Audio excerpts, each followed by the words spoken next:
parole est une lampe pour mes pas, une lumière pour ma route.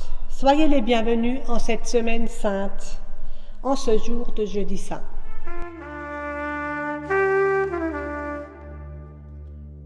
Nous voici autour de l'autel de cette église de Mittesheim pour partager le pain de la parole qui nourrit notre foi et affermit notre espérance. Nous ferons mémoire du repas pris par Jésus et ses disciples et ferons nôtres ces paroles pour continuer le chemin qui mène à l'espérance de la résurrection. Le dernier repas, c'est un tournant dans cette semaine sainte. Après, tout ira très vite jusqu'à la croix.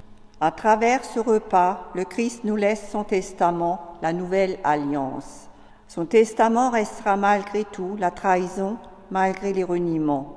Car c'est en partageant le pain et le vin que la jeune Église se souviendra de Christ et célébrera la résurrection, et cela jusqu'à aujourd'hui.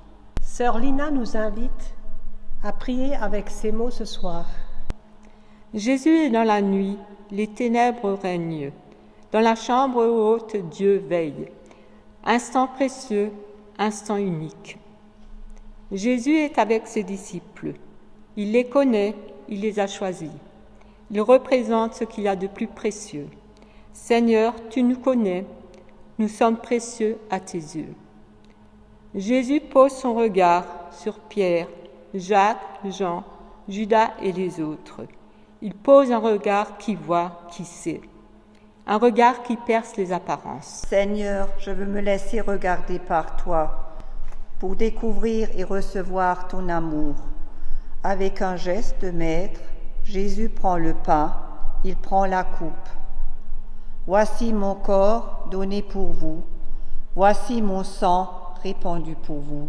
Ô mystère insondable, tu me donnes le pain de la vie, tu me revêts d'un habit purifié par ta vie donnée. Chaque fois que tu m'invites à partager le pain et le vin, tu me rappelles, vois, je t'aime d'un amour éternel. Alors Seigneur, je viens pour t'aimer d'un cœur sans partage.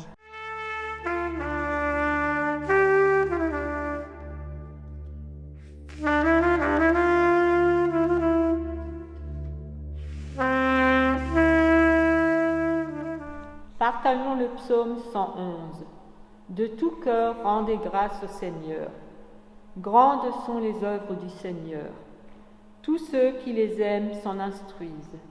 Noblesse et beauté sont dans ses actions. De ses merveilles, il a laissé un mémorial. Le Seigneur est bienveillant et compatissant. Il assure l'existence de ses fidèles. Il garde toujours en mémoire son alliance. Il a montré sa force à son peuple. Fidélité et droit marquent tout ce qu'il fait. Toutes ses lois sont établies pour toujours. Elles sont accomplies avec droiture et vérité. Il apporte la délivrance à son peuple. Son alliance est promulguée pour toujours. Saint et redoutable est son nom. La sagesse commence avec la crainte du Seigneur, qui accomplit sa volonté en est éclairée. Que la gloire du Seigneur subsiste à jamais. Partageons l'histoire de l'homme à la cruche, à partir du texte de l'évangile de Luc 22. Où allons-nous manger le repas des pains sans le vin pour célébrer la Pâque? Nous en discutions entre nous sans trouver de bonnes solutions. Aucun de nous n'avait de maison à Jérusalem. La ville était encombrée de milliers de pèlerins venus de partout. Où trouver une salle disponible? Pas question d'aller au temple comme le font la plupart des pèlerins. Jésus ne voulait pas y être coincé par la foule. Il voulait aussi garder une certaine distance vis-à-vis du temple et du culte des prêtres. Le matin, Jésus m'a appelé avec Pierre. Nous étions à Béthanie. Il nous a demandé d'aller préparer la Pâque à Jérusalem. Nous lui avons demandé où il désirait que nous le fassions. Il nous a répondu, « Quand vous allez entrer dans la ville, vous verrez venir à votre rencontre un homme portant une cruche d'eau. Suivez-le dans la maison où il entrera. » Nous ne connaissions pas cet homme, mais lui connaissait Jésus. Il est venu à notre rencontre comme s'il nous attendait. Un homme portant une cruche d'eau. Ce sont les femmes qui les portent d'habitude, jamais les hommes. En Galilée, comme en Judée, c'est vrai aussi en Samarie. Je me souviens du puits de Jacob et la femme qui est arrivée à midi. Pierre s'est demandé si cette cruche était une sorte de code que Jésus avait convenu avec cet homme pour que nous ne perdions pas de temps à nous repérer et à nous identifier. En réalité, nous sommes entrés à Jérusalem par le quartier sud, là où vivent les Esséniens en lien avec Qumran. Là, les hommes, eux aussi, portent des cruches d'eau. C'est donc dans ces quartiers que Jésus connaissait un propriétaire qui pourrait nous accueillir avec le repas des pains sans levain. Nous avons suivi l'homme à la cruche. Il semblait au courant de ce pourquoi nous étions là. Nous n'avions pas eu besoin de lui adresser la parole. Nous l'avons suivi dans la maison où il est entré. Une vaste maison dont le propriétaire nous a accueillis très aimablement. Jésus a décidément des relations à Jérusalem, bien au-delà de ce que nous pensions. Il avait sans doute prévu ce lieu et cette salle sans nous en parler. Pierre et moi avons salué le propriétaire et nous lui avons dit « Le maître te fait demander, où est la salle où je vais manger la Pâque avec mes disciples ?» Il nous a fait monter à la pièce du haut, très vaste et couverte de tapis. En quelques heures, nous avons préparé tout ce qu'il fallait pour le repas du soir. Le propriétaire est resté discret, mais s'est montré très efficace. Il nous a bien aidés. La table, le divan, la nappe, les couverts, le pain et le vin, tout fut rapidement préparé. Pierre, nous sommes repartis pour Béthanie jusqu'à ce que l'heure soit venue de nous rendre à Jérusalem, tous les 12 avec le maître. Un homme portant une cruche, c'est le signe que Jésus donne à ses disciples, une cruche. La Passion commence comme ça. La cruche de la Samaritaine est cette rencontre qui ne parle que de soif. Une femme qui creuse sa soif de vie, d'amour et de Dieu. Les 6 jarres de Cana, dont l'eau deviendra vin en abondance. Encore une soif rassasiée, l'eau qui jaillit du rocher dans le désert sous le bâton de Moïse pour apaiser la soif du peuple. L'eau de la mer qui s'ouvre pour étancher la soif de liberté du peuple, de Dieu. L'eau du baptême de Jean qui étanche la soif d'une vie nouvelle renouvelée. La cruche sur l'épaule de cet homme se retrouvera pour laver les pieds des disciples. Elle se retrouvera aussi dans la nuit de Pâques pour éveiller notre baptême, pour étancher nos soifs d'espérance et de pardon, de vie et d'amour. La cruche pour évoquer celui qui est lui-même source de lui, celui qui donnera au monde sa vie en abondance. De son côté jaillira un fleuve d'eau vive, pour rassasier nos soifs d'eau vive. Nous passons à côté du porteur de cruche, nous aussi, et nous comprenons le signe. Il est la source de vie et nous voulons boire de cette eau. Une cruche et une foule qui acclame à l'entrée de Jérusalem. Une foule comme celle-ci qui venait l'écouter sur la montagne, qui le suivait à cause des signes qu'il faisait, des miracles, des guérisons et de son regard, de sa présence.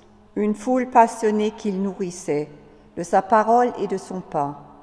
Un pain donné à profusion en abondance. Il en restait 7, puis 12 corbeilles, et tout le monde avait mangé à sa faim. Une foule qui a faim d'espoir. Comme la foule d'hommes et de femmes de ce monde ont faim de lumière dans les obscurités de ce monde, de notre actualité, de nos violences et de nos santé. Une foule qui le trahira bientôt au pied de la croix.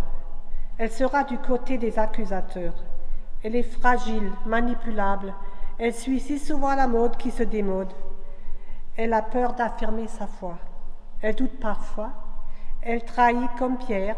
Elle assiste au triomphe autant qu'à la défaite, à l'échec apparent.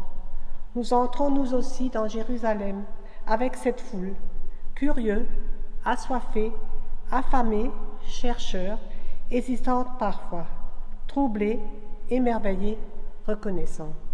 En cette semaine sainte, nous allons vivre la passion du Christ. non pas comme une histoire du passé, mais comme une histoire aujourd'hui qui fait vibrer nos cœurs avec ceux des apôtres, hésitants entre confiance, folle et aveugle, et révolte, déception et trahison. Ce soir, il est question des lances des Romains, du jugement du Sanhédrin, des cris de la foule, des pleurs, des femmes sur la route. Marie au pied de la croix, avec Pierre et sa peur. Sa mort est inévitable. Pourtant, nous l'espérions qu'il change tout pour de bon. Ce soir, il est déjà là, le Golgotha. Mais au-delà, nous sommes invités à communier à ce pain de la parole. Si le grain de blé tombe en terre ne meurt pas, il reste seul. Mais s'il meurt, il donne beaucoup de fruits. Ce soir, rendons grâce pour le don qu'il fait de sa vie. Nous allons bondir de joie au matin de Pâques avec les femmes venues au tombeau et les disciples dans l'auberge d'Emmaüs. Seigneur, donne-nous la grâce de te suivre dans ta passion avec confiance. Nous prions les uns pour les autres et les uns avec les autres. Jésus-Christ, toi notre pain, il y a suffisamment de champs pour nourrir le monde. Pourtant la faim est grande. Jésus-Christ, pain de vie, prends pitié de ceux qui ont faim. Jésus-Christ, toi notre réconciliation, sans cesse nous nous blessons les uns les autres. Pourtant le désir de communion demeure. Jésus-Christ, toi la source du pardon, prends pitié de ceux qui ont soif de la justice. Jésus-Christ, toi notre espérance, tous les jours des désespérés crient, pourtant l'espérance reste vivante. Jésus-Christ, toi le consolateur, prends pitié de ceux qui souffrent. Jésus-Christ, notre salut, partout des communautés proclament ta parole. Ton Église n'est pas unie. Ton Fils Jésus-Christ est mort et ressuscité pour unir tous tes enfants.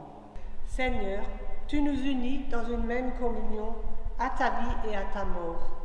Ensemble, nous t'adressons cette prière. Notre Père qui es aux cieux, que ton nom soit sanctifié, que ton règne vienne, que ta volonté soit faite sur la terre comme au ciel. Donne-nous aujourd'hui notre pain de ce jour. Pardonne-nous nos offenses, comme nous pardonnons aussi à ceux qui nous ont offensés. Ne nous laisse pas entrer en tentation, mais délivre-nous du mal, car c'est à toi qu'appartiennent le règne, la puissance et la gloire, pour les siècles des siècles. Amen. Prenez soin de vous. Que Dieu vous garde et vous assure de sa présence. Le Père, le Fils et le Saint-Esprit. Amen.